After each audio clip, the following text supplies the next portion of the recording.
மூதறிஞர் ராஜாஜியின் சக்கரவர்த்தி திருமகன். அத்தியாயம் 7. ராமனை தருவீர்.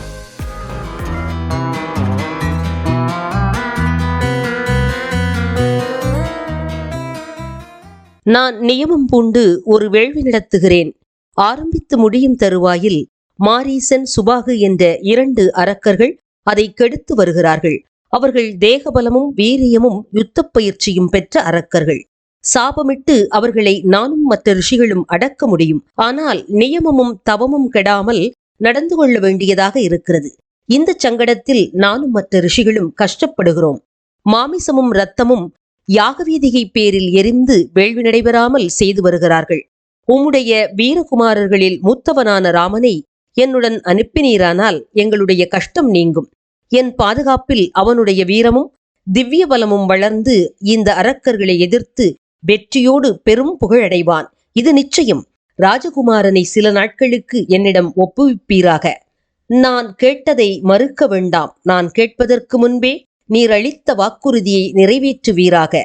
குமாரனுடைய சேமத்தை பற்றி சந்தேகப்பட வேண்டாம். இந்த காரியத்தை நீர் செய்தால் மூவுலகத்திலும் என்றென்றைக்கும் புகழடைவீர். வசிஷ்டரும் மந்திரிகளும் நான் சொல்வதை அங்கீகரிப்பார்கள் என்றார் விஸ்வாமித்திரர். முனிவர் சபைக்கு வந்த பொழுது பெருமகிழ்ச்சி அடைந்த அரசன் இதை கேட்டதும் சொல்லொணாத பயமும் கவலையும் உண்டாகி நடுங்கினான். எவ்வளவோ ஆசைப்பட்டு பெற்ற அருமை புத்திரனை அரக்கர்களுக்கு பலி கொடுக்க வேண்டியதாயிற்றே. இல்லையெனில் விஸ்வாமித்திரருடைய பெரும் கோபத்துக்கு ஆளாக வேண்டுமே. இதற்கு என்ன செய்வது என்று ஒன்றும் தோன்றாமல் திகைத்தான். கொஞ்ச நேரம் கழித்து திகைப்பிலிருந்து புத்தியை சுவாதீனப்படுத்தி கொண்டு சொன்னான். 16 வயது பூர்த்தியாகாத ராமனுக்கு ராட்சசர்களோடு யுத்தம் செய்யும் தகுதியை நான் காணவில்லையே. அவனை அனுப்பச் சொல்லுகிறீரே, இது என்ன பயன் தரும்? யுத்தங்களில் உள்ள மோசடிகள் ஒன்றை பற்றியும் அவனுக்கு தெரியாதே. ராட்சசர்கள் எப்போதும் மோச யுத்தம்தானே செய்வார்கள். அந்த அரக்கர்களை எதிர்ப்பதற்கு சின்னஞ்சிறுவனை அனுப்புவது சரியான யோசனையல்ல. நான் இருக்கிறேன். என்னுடைய சதுரங்க சேனை இருக்கிறது. அதையெல்லாம் விட்டுவிட்டு குழந்தையை கேட்கிறீரே. அரக்கர்கள் எங்கே? இவன் எங்கே? இவனா அவர்களை எதிர்த்து உம்முடைய வேள்வியை காக்கப் போகிறான்? எனக்கு உம்முடைய எதிரிகளை பற்றி எல்லா விஷயமும் சொல்லுவீர். நான் உம்முடன் என் சேனையை கூட்டிக் கொண்டு சென்று வேண்டியதையெல்லாம் செய்வேன். அது இருக்கட்டும், அந்த அரக்கர்களை பற்றியும் அவர்கள் பலத்தை பற்றியும் விவரமாகச் சொல்லவும் என்று பேச்சை மாற்றுவதற்காக கேட்டார். விஸ்வாமித்திரர் மாரீசனை பற்றியும் சுபாகுவை பற்றியும் அவர்களுக்கு எஜமானன் ராவணனை பற்றியும் விவரமாகச் சொல்லி ராமனை அனுப்ப வேண்டும் என்று மறுபடியும் வற்புறுத்தினார். தவமிருந்து பெற்ற என் அருமை மகனை விட்டு பிரிந்தால் என் உயிர் போய்விடும். வேண்டுமானால் நான் சேனையுடன் வருவேன். நீர் சொல்வதை பார்த்தால் என்னாலும் கூட இந்த வேலையை முடிப்பது கடினமாக இருக்கும் போல் தோன்றுகிறது. அப்படி இருக்க என் மகனை அனுப்பவாவது முடியாது என்றான். திடீர் என்று ஏற்பட்ட திகைப்பினால் முன்னுக்கும் பின்னுக்கும் முரணாக பலவிதமாக பேச ஆரம்பித்தான் தசரதன். அப்படி அவன் பேசி ராமனை அனுப்ப மறுத்ததைக் கண்டு விஸ்வாமித்திரருக்கு கோபம் நெய்விட்ட வேள்வித்தீ போல் பொங்கிற்று.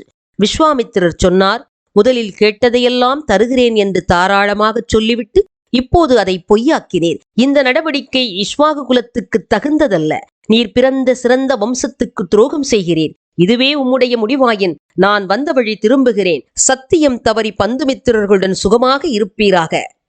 முனிவருடைய கோபத்தால் பூதேவி நடுங்கினாள். தேவர்களும் பயந்தார்கள். வசிஷ்டர் அரசனை நோக்கி மெதுவாகச் சொன்னார், தர்மமே மானிட உருவம் எடுத்தது போல் இஸ்வாகு வம்சத்தில் உதித்து புகழும் திருவும் பெற்ற நீர் சத்தியத்தினின்று பிறழ்தல் தகாது. உம்முடைய வாயினின்று செய்கிறேன் என்று ஒரு தடவை வார்த்தை வெளியான பின் அதை பிறகு செய்யாமல் இருத்தல் தகாது. உம்முடைய தான தர்ம வேள்விகளையெல்லாம் ஒரே அடியாக அது அழித்துவிடும். ராமனை முனிவருடன் அனுப்புவீராக. லக்ஷ்மணனையும் சேர்த்து அனுப்புவீராக. யுத்த பயிற்சியை பற்றி கவலைப்பட வேண்டாம். குஷிகபுத்திரருடைய பாதுகாப்பில் உள்ள உம் குமாரர்களை ராட்சசர்கள் தீண்ட முடியாது. அமிர்தத்தை அக்னி சக்கரம் காப்பது போல் இவர் ராமனை காப்பார். இவருடைய பூரண மகிமை உமக்கு தெரியவில்லை. தவமே உடல் கொண்டு நிற்கிறவர். வீரர்களுள் வீரர். அறிவுக்கும் தவத்துக்கும் இவரே எல்லை. இவருக்கு தெரியாத அஸ்திரமில்லை. இந்த விஷயத்தில் 3 உலகங்களிலும் இவருக்கு சமமானவன் ஒருவன் இருந்ததில்லை, இருக்கப் போவதும் இல்லை. இவர் அரசனாக இருந்த காலத்தில் எல்லா அஸ்திர வித்தைகளையும் வரமாக பெற்றிருக்கிறார். இறந்த காலம், நிகழ்காலம், எதிர்காலம் ஆகிய 3 காலங்களிலும் இவர் அறியாதது இந்த உலகத்தில் ஒன்றுமில்லை. இத்தகைய மகா வீரமும் தேஜஸும் பொருந்திய விஸ்வாமித்திர முனிவருடன் குமாரன் ராமனை அனுப்புவதைப் பற்றி சந்தேகமே வேண்டாம். முனிவருடைய காரியத்தை முனிவரே பார்த்துக் கொள்வதற்கு வேண்டிய சக்தி அவருக்கு உண்டு. உம்முடைய குமாரனுடைய நன்மைக்காகவே அல்லவோ அவர் இங்கே வந்து உம்மை கேட்கிறார்.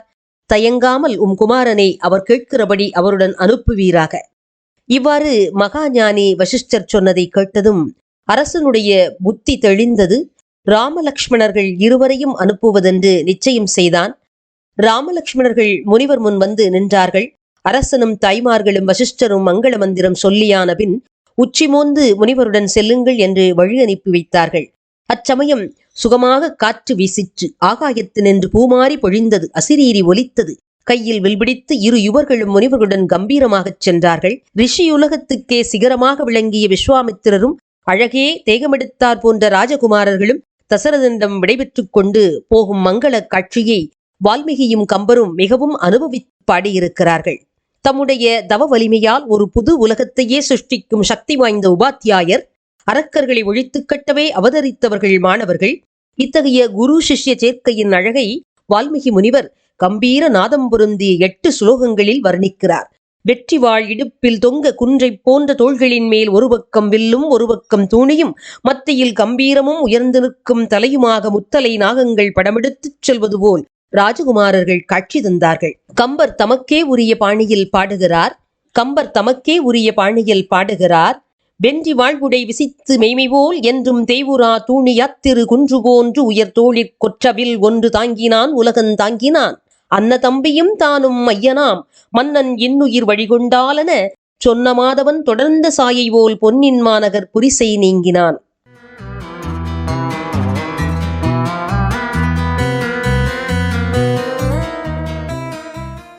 இதுவரை கேட்டது மூதறிஞர் ராஜாஜியின் சக்கரவர்த்தி திருமகன், அத்தியாயம் 7, ராமனை தருவீர்.